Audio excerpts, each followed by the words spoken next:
Hello friends, कैसे हैं आप सब लोग। आशा करता हूँ कि आप सब लोग बहुत अच्छे होंगे, मस्त होंगे, स्वस्थ होंगे।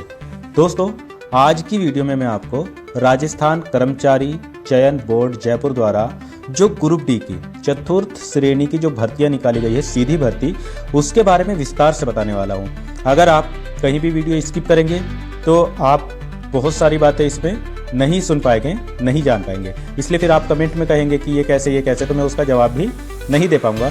इसलिए जो बातें मैं इस वीडियो में बताऊंगा, अगर उन बातों से रिलेटेड आप कमेंट में अगर पूछेंगे तो ये मेरे लिए पॉसिबल नहीं है कि मैं एक बार वीडियो में बताऊं और दोबारा फिर आपको कमेंट का रिप्लाई भी करूं। अगर आप इस तरीके की कोई बात पूछेंगे जो मैं इस वीडियो में नहीं बताया, तो उसके लिए मैं पूरी कोशिश करता हूँ कि मैं आपको कमेंट में बता दूँ। सबसे पहली बात तो ये थी, देखो, सबसे पहले जब ये भर्तियाँ आई थी तो ये 52,453 पोस्ट थी। इसके बाद में इसमें 668 रिक्तियाँ जो है और ऐड की गई है। सबसे पहले मैं आपको बता दूं, आप चाहे नॉर्मल भाई बहन हो या दिव्यांग भाई बहन हो, आप इसमें अप्लाई कर सकते हैं। दूसरा सवाल आपका रहता है कि क्या अदर स्टेट के जितने भी दिव्यांग या नॉर्मल है वो इसमें अप्लाई कर सकते हैं, तो इसका जवाब है यस। आप इंडिया के किसी भी कोने से है, आप इसमें अप्लाई कर सकते हैं। तो आपको इस सवाल का जवाब मिल गया। अब मैं आपको बताऊंगा कि ये अलग अलग विभागों में 3 विभागों के द्वारा ये निकाली गई है पोस्ट। तो इसमें दिव्यांगजनों की कितनी पोस्ट है, कौन कौन दिव्यांग अप्लाई कर सकते हैं, कौन नहीं कर सकते हैं, और अदर स्टेट के दिव्यांगों को क्या करना होगा, राइटर अगर लेना है, जिनको स्क्राइबर लेना है, उनको क्या करना होगा। तो ये सारी बातें मैं इसमें सब कन्फ्यूज़न आपके दूर कर दूंगा। दोस्तों, आपसे रिक्वेस्ट है कि 5 घंटा मेहनत करके ये वीडियो बनाया हूँ, तो कम से कम एक लाइक, शेयर और सब्सक्राइब करना तो बनता है। ठीक है, चलिए हम शुरू करते हैं आज का वीडियो। दोस्तों, जब आप फॉर्म फिल करोगे तो उसमें आपको पोस्ट प्रेफरेंस देनी होगी, तो इसलिए आपको ये जानना जरूरी है। सबसे पहले नंबर पर है प्रशासनिक सुधार विभाग के माध्यम से जो भर्तियां निकाली गई है ग्रुप डी की, उसमें गैर अनुसूचित क्षेत्र के 47,571 पद है और अनुसूचित क्षेत्र के 5,550 पद है। टोटल यहाँ पर गैर अनुसूचित और अनुसूचित क्षेत्र को मिलाकर प्रशासनिक सुधार में 53,121 कुल पद हुए। इसी तरीके से राजस्थान लोक सेवा आयोग द्वारा अजमेर के द्वारा जो निकाली गई है, उसमें गैर अनुसूचित क्षेत्र के 34 पद है, बाकी अनुसूचित क्षेत्र के यहाँ पर नहीं है, तो टोटल यहाँ पर 34 है। ऐसे ही शासन सचिवालय से जो रिक्तियाँ निकाली गई है, उसमें 594 पद है गैर अनुसूचित क्षेत्र के, और अनुसूचित क्षेत्र के यहाँ पर नहीं है, तो 594 गैर अनुसूचित क्षेत्र के। अब इसमें टोटल तीनों विभागों में अगर मैं बात करूं तो 48,199 पद ऐसे हैं, ऐसी पोस्ट है जो गैर अनुसूचित क्षेत्र के लिए रिजर्व है, और अनुसूचित क्षेत्र के लिए जो रिजर्व है वो है 5,550। टोटल पोस्ट हुई इस तरीके से 53,749। तो बहुत बड़ी संख्या में ये भर्तियां हैं। जितने भी अदर स्टेट के स्टूडेंट है, वो जो 48,199 पद है, इन पर अप्लाई करेंगे। जो राजस्थान के हैं इन पदों पर वो भी अप्लाई करेंगे, और जो अदर स्टेट के हैं वो भी इन्हीं पर अप्लाई करेंगे। लेकिन जो 5,550 पद है ये, इस पर केवल और केवल जो अनुसूचित क्षेत्र के राजस्थान के निवासी है वो ही अप्लाई कर पाएंगे। तो आप समझ गए होंगे, जो गैर अनुसूचित क्षेत्र के 48,199 है, उस पर अदर स्टेट के भी करेंगे और राजस्थान के तो यहाँ पर करेंगे ही। तो अदर स्टेट के लिए भी बहुत अच्छी अपॉर्चुनिटी है, क्योंकि 48,199 पदों पर आप सब लोग अप्लाई करेंगे। भले ही राजस्थान के भी वहाँ पर अप्लाई करेंगे, लेकिन एक बहुत बड़ी संख्या है आप सबके लिए। और राजस्थान के जितने दिव्यांग भाई बहन हैं या नॉर्मल भाई बहन हैं, उनकी तो मौज है, वो तो आराम से जॉब पा जाएंगे। तो जब आप फॉर्म फिल करोगे, तो जब आपको प्रेफरेंस देनी होगी, तो सबसे पहले नंबर पर प्रशासनिक सुधार को ही रखना, और चाहना तो दूसरे नंबर पर शासन सचिवालय को रखना, और इसके अलावा तीसरे नंबर पर राजस्थान लोक सेवा को रखना, क्योंकि यहाँ पर 34 पोस्ट है। बाकी आपकी मर्जी, जैसे आप करना चाहे आप कर लेना। अब दोस्तों, अगर हम शासन सचिवालय में जो भर्तियां निकली है उसके द्वारा, उसमें अगर हम दिव्यांगों की पोस्ट देखें, तो यहाँ पर दृष्टिबाधित यानी ब्लाइंड और लो विजन, जो पूर्ण रूप से दृष्टिबाधित है और लो विजन है, उनकी, और ये रेगुलर वैकेंसी है, परमानेंट नियमित, वहाँ पर 6 पोस्ट है।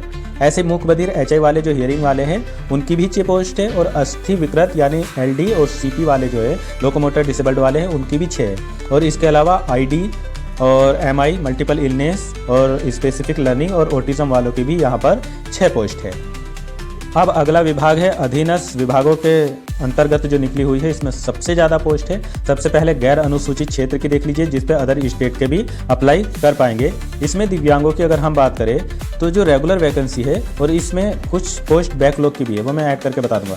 देखो, इसमें टोटली ब्लाइंड और लो विजन की 493 पोस्ट रेगुलर है और इसके अलावा एक बैकलॉग की है। तो टोटल यहाँ पर ब्लाइंडों की पोस्ट हो गई 494, बहुत बड़ी संख्या में पोस्ट है। ठीक है, इसी तरीके से मूक बधिर HI वालों की 456 पोस्ट है और इसमें एक बैकलॉग की भी है, तो टोटल पोस्ट हो गई 457। ऐसे ही जो OH कैटेगरी वाले हैं, अस्थि दिव्यांग यानी लोकोमोटर और CP, तो इनकी 549 रेगुलर पोस्ट है और 3 बैकलॉग की भी है, तो इनकी टोटल पोस्ट हो गई 552। और ऐसे ही ID, MI और स्पेशल लर्निंग वाले और ऑटिज्म वालों की भी 426 पोस्ट है। अब अगर हम यहाँ पर अनुसूचित क्षेत्र की बात करें, जहाँ पर केवल राजस्थान के ही दिव्यांग अप्लाई करेंगे, इसमें ब्लाइंडों की, लो विजन हो या टोटली ब्लाइंड, इनकी 56 पोस्ट है कुल। और मूक बधिर की भी यहाँ पर HI वालों की भी 48 पोस्ट है और ऐसे ही लोकोमोटर डिसेबल्ड और CP वालों की भी यहाँ पर 69 पोस्ट है और ID, MI, SLD और ऑटिज्म वालों की भी 43 पोस्ट है। तो कुल मिला के बहुत सारी पोस्ट है, इस पर अप्लाई करना ना भूलना। दोस्तों प्लीज़ वीडियो को लाइक और चैनल को सब्सक्राइब ज़रूर कर लिया करो और दूसरे दिव्यांग भाई बहनों तक भी शेयर ज़रूर कर दिया करो। काफ़ी मेहनत से मैं आप सबके लिए वीडियो बना रहा हूँ, इसलिए ज़रूर किया करो। देखो, ये फॉर्म फिल होना शुरू हो गए हैं 21 तारीख से। आप इनको जितना जल्दी हो सके उतनी जल्दी फिल कर लीजिए। आप लोगों का एक बहुत बड़ा डाउट रहता है कि क्या अदर स्टेट के जो कैंडिडेट है वो क्या जनरल में काउंट किए जाएंगे। तो हाँ, मोस्टली राज्यों में ऐसा ही होता है कि अदर स्टेट के जो दिव्यांग हो या नॉर्मल हो उनको जनरल क्वालिफाइड करना पड़ता है। लेकिन यहाँ पर कुछ कंडीशन है, ये भी देख लेते हैं। इसमें देखो, फीस जो लग रही है वो सामान्य वर्ग हो या सामान्य वर्ग के क्रीमी लेयर श्रेणी के हो या अन्य पिछड़ा वर्ग वाले और अति पिछड़ा वर्ग है, इनकी जो फीस लगेगी वो 600 रुपये लगेगी। और जितने भी राजस्थान के नॉन क्रीमी लेयर श्रेणी के हैं या अन्य पिछड़ा वर्ग, अति पिछड़ा वर्ग, आर्थिक रूप से कमजोर, अनुसूचित जाति, अनुसूचित जनजाति, इनकी सबकी 400 रुपये फीस लगेगी। ठीक है, और जितने भी दिव्यांग भाई बहन हैं वो चाहे अदर स्टेट के हो चाहे राजस्थान के हो, सबकी जो फीस लगेगी वो केवल और केवल 400 रुपये ही लगेगी। अच्छा, अदर स्टेट के जो SC, ST, OBC है उनकी जो फीस लगेगी वो तो 600 रुपये लगेगी। लेकिन इन्होंने लिखा है कि समस्त दिव्यांग, तो चाहे वो अदर स्टेट का हो चाहे राजस्थान का हो, उनकी फीस केवल और केवल 400 रुपये ही लगेगी। भले वो जनरल में काउंट हो गए, लेकिन 600 रुपये फीस नहीं लगेगी, यहाँ पर 400 रुपये ही लगेगी। अब वो जनरल में राजस्थान में काउंट हो गए या नहीं हो गए दिव्यांगजन, ये एक बड़ा मुद्दा है क्योंकि इन्होंने कुछ भी क्लियर नहीं किया है। आगे मैं बताऊंगा इन्होंने क्या बताया है। इन्होंने यहाँ पर दिव्यांगजनों के लिए एक बात लिखी है कि दिव्यांगजनों के लिए जो आरक्षित पद है उनका जो आरक्षण होगा वो क्षैतिज यानी हॉरिजॉन्टल होगा। तो हॉरिजॉन्टल का मतलब होता है कि जिस वर्ग का दिव्यांग है उसको उसी वर्ग में लिया जाएगा। बाकी आगे भी देखते हैं। अब देखो, इसमें देख लेते हैं कि कौन कौन दिव्यांग इसमें अप्लाई कर पाएंगे। इन्होंने लिखा है कि जो ब्लाइंड है और जो लो विजन है वो इसमें अप्लाई कर सकते हैं। HI में हियरिंग इम्पायरमेंट वाले इसमें अप्लाई कर सकते हैं और LD, CP यानी लोकोमोटर डिसेबिलिटी में जो सेरेब्रल पासी है यानी CP वाले हैं, लेप्रोसी क्योर्ड है, डाउन सिंड्रोम है, एसिड अटैक वाले हैं और इसके अलावा मस्कुलर डिस्ट्रोफी वाले हैं, ये भी अप्लाई कर सकते हैं। अभी कहीं OA, OL और BA, BL इन सब का जिक्र इसमें नहीं किया है। अभी मैं फॉर्म फिल करूंगा तो उसमें देखूंगा क्या ऑप्शन आ रहा है कि नहीं आ रहा है, क्योंकि यहाँ पर इन्होंने ये चीज़ क्लियर नहीं की है। ऐसे ये बताया autism, intellectual disability, specific learning और मेंटल इलनेस वाले अप्लाई कर सकते हैं और इसके अलावा मल्टीपल डिसेबिलिटी वाले जो है वो भी इसमें अप्लाई कर सकते हैं। देखो, यहाँ पर भी लिखा है कि दिव्यांगजन के लिए दर्शाए गए आरक्षित पदों का आरक्षण जो है वो भी हॉरिजॉन्टल रूप से होगा। अर्थात पे ध्यान दो, अर्थात अभ्यर्थी जिस वर्ग यानी सामान्य वर्ग या अनुसूचित जाति या अनुसूचित जनजाति या अन्य पिछड़ा वर्ग या अति पिछड़ा वर्ग या आर्थिक रूप से कमजोर वर्ग का होगा, उसे उसी वर्ग के अंतर्गत समायोजित किया जाएगा। अब बहुत से लोग कहेंगे कि आप बहुत जानते हैं और आपको बहुत पता है, तो इसमें देखो जो लिखा है मैं वही पढ़ रहा हूँ। इन्होंने कहा, एक बार वो सुन लो, कि जो हॉरिजॉन्टल होगा और दिव्यांग जिस भी वर्ग का होगा उसे उसी वर्ग में लिया जाएगा। कहीं पर भी इसमें ये चीज़ इन्होंने मेंशन नहीं की है कि अदर स्टेट के जो दिव्यांग है वो जनरल में काउंट हो गए। अगर जनरल में भी काउंट हो गए तो कोई दिक्कत नहीं है, वो इसलिए क्योंकि बहुत सारी पोस्ट है, तो जनरल भी क्वालिफाइड कर जाओगे तो भी बहुत अच्छा है। इसमें घबराने की कोई ज़रूरत नहीं है, बहुत मेहनत करने मतलब मेहनत आप कर लीजिए थोड़ा बहुत इसमें अच्छे से, तो आप जनरल भी क्वालिफाइड कर जाएंगे, हो जाएंगे। बस आप फॉर्म ज़रूर फिल कर देना जो दिव्यांग इसमें अप्लाई कर पा रहे हैं। इसमें एक चीज़ और है, जो परमानेंट वाले दिव्यांग है वो ही केवल अप्लाई कर पाएंगे, इसका मतलब इसमें टेम्परेरी वाले नहीं कर पाएंगे, और 40% या इससे अधिक वाले ही इसमें अप्लाई कर पाएंगे। इसमें जो आपकी सैलरी होती है वो पे मैट्रिक्स लेवल 1 के हिसाब से मिलती है। इसका मतलब आपकी आराम से 25 से 30 हज़ार से शुरुआत होकर और ये आपकी 56,000 तक सैलरी बनती है, तो ठीक ठाक है आपके लिए सैलरी भी। अगर हम इसमें क्वालिफिकेशन की बात करें तो बस आपके पास में केवल और केवल हाई स्कूल अगर आप पास है या अपेयरिंग वाले हैं, मतलब आपने अभी बोर्ड की परीक्षा दी है, आपका रिजल्ट नहीं आया है, तो आपका रिजल्ट जब तक ये परीक्षा होगी सितंबर तक इसकी ग्रुप डी की चतुर्थ श्रेणी की, तो तब तक तो आपका रिजल्ट आराम से आ जाएगा। रिजल्ट तो अभी जून जुलाई तक आ जाएगा आराम से। तो आप अगर अपेयरिंग में थे, आपने अभी बोर्ड की परीक्षा दी है, तो आप भी इसमें अप्लाई कर देना। और अगर आपके पास में पहले से ही हाई स्कूल ये बैठे हैं आप, तो इसमें अप्लाई कर देना। बस आपसे केवल हाई स्कूल मांगा गया है, मतलब सेकेंडरी आपके पास में होनी चाहिए, 10th आपके पास में होना चाहिए, अप्लाई कर देना। अगर इसमें हम आयु सीमा की बात करेंगे तो टेंशन लेने की कोई ज़रूरत नहीं। 18 वर्ष की आयु से लेकर 40 वर्ष तक के जितने भी अभ्यर्थी हैं वो इसमें अप्लाई कर सकते हैं, और जितने भी दिव्यांग भाई बहन हैं उनको 5 वर्ष की अलग से छूट दी जाएगी उनकी कैटेगरी के अलावा। तो 45 से 50 वर्ष के भी अगर आप हो गए हैं तो इसमें अप्लाई कर सकते हैं आराम से। सबसे अच्छी बात इसमें यह है कि इन्होंने परीक्षा की डेट पहले से ही दे दी है। 16 या 18 से 21 सितंबर 2025 के बीच में आपकी कंप्यूटर आधारित परीक्षा होगी। हो सकता है ऑफलाइन भी ये ले ले, लेकिन ऑनलाइन ऑफलाइन कोई भी हो ये मैटर नहीं करता, लेकिन आपकी सितंबर में ही इसकी परीक्षा हो जाएगी, ये बहुत अच्छी बात है। ये फॉर्म फिल होना शुरू हो गए हैं 21 मार्च 2025 से, है ना, 21 मार्च से ये फॉर्म फिल होना शुरू हो गए हैं, और केवल 19 अप्रैल 2025 तक ही ये फॉर्म फिल हो गए। इसलिए जितना जल्दी हो जाए उतना जल्दी इनको फिल करना है। परीक्षा मैंने बताई दी है 18 से 21 सितंबर 2025 के बीच में आपकी हो जाएगी परीक्षा। जिन अभ्यर्थियों को स्क्राइबर यानी राइटर की ज़रूरत है वो यहाँ पर ध्यान से देखें।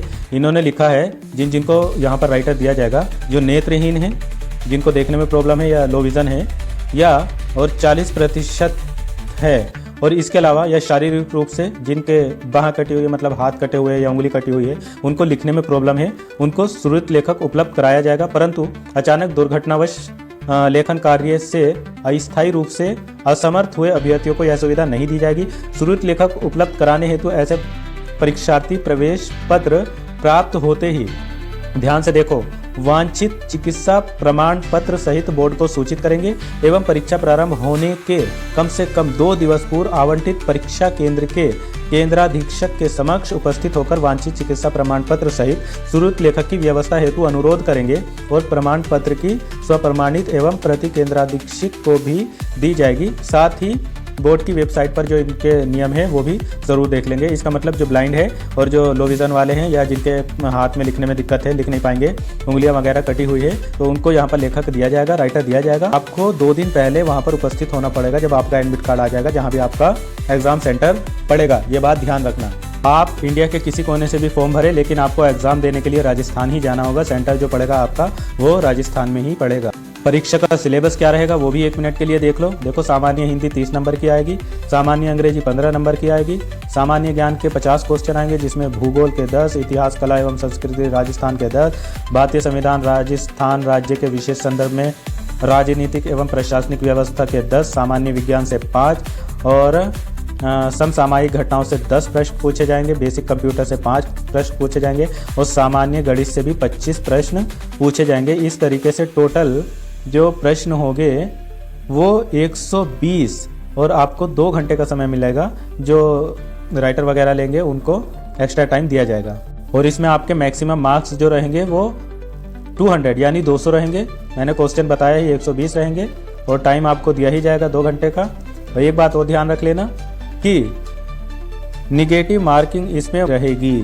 अगर आप गलत करेंगे तो 1/3 आपका क्वेश्चन में से काट लिया जाएगा। और सिलेबस जो रहेगा वो secondary exam of the board of secondary education Rajasthan के हिसाब से रहेगा, मतलब हाई स्कूल तक के ही क्वेश्चन आपसे पूछे जाएंगे। बाकी सिलेबस यहाँ पर विस्तार से भी दिया है, एक नज़र डाल लो। और ये मैं आपको किसी और वीडियो में अच्छे से बता दूंगा, वरना तो ये वीडियो बहुत लेंथी हो जाएगी। दोस्तों लगभग मैंने दिव्यांगों से रिलेटेड सारी बातें इसमें बता दी है। अब भी अगर कोई बात समझ में ना आई हो तो उसको कमेंट में लिख देना, लेकिन जितनी बातें मैंने इसमें बताई है उसको प्लीज़ ना लिखना। और एक बात और, अगर आपको ये लगता है कि जो राजस्थान से अलग के हैं वो जनरल में ही काउंट हो गए दिव्यांग भाई बहन, तो ठीक है, कोई बात नहीं, बहुत सारी पोस्ट है, अगर आप जनरल में भी काउंट हो गए तो आप उसकी तैयारी अच्छे से कर लेना, कोई बात नहीं, जनरल क्वालिफाइड कर जाना। लेकिन मुझे ऐसा लगता नहीं, क्योंकि इन्होंने हॉरिजॉन्टल रिजर्वेशन दिया है और इन्होंने कहा है कि जिस वर्ग का है उसी वर्ग में लिया जाएगा, तो इसका मतलब वो सबके लिए है। इन्होंने अलग से ये तो कहा नहीं कि राजस्थान के जिस वर्ग के होंगे उनको उसी वर्ग में लिया जाएगा, अदर स्टेट को उसमें लिया जाएगा, तो इन्होंने कुछ भी ऐसा तो क्लियर किया नहीं है। तो अगर आप जनरल में भी काउंट हो गए तो कोई दिक्कत वाली बात नहीं है, बहुत सारी पोस्टें, अच्छे से तैयारी करो और अच्छे से सिलेक्शन सब लोग पा जाओगे। फॉर्म ज़रूर फिल कर दो। अगर आपको फॉर्म नहीं फिल हो रहा, दिक्कत हो रही है, तो मुझे कमेंट में बताना, मैं एक वीडियो ये भी बना दूंगा कि किस तरीके से फॉर्म फिल करना है। चैनल को सब्सक्राइब प्लीज़ ज़रूर करना और लाइक वीडियो को ज़रूर कर दिया करो, ताकि इसकी रीच बढ़े और ज़्यादा से ज़्यादा दिव्यांगों तक पहुँच जाए। मिलते हैं फिर किसी और वीडियो में। Thank you so much.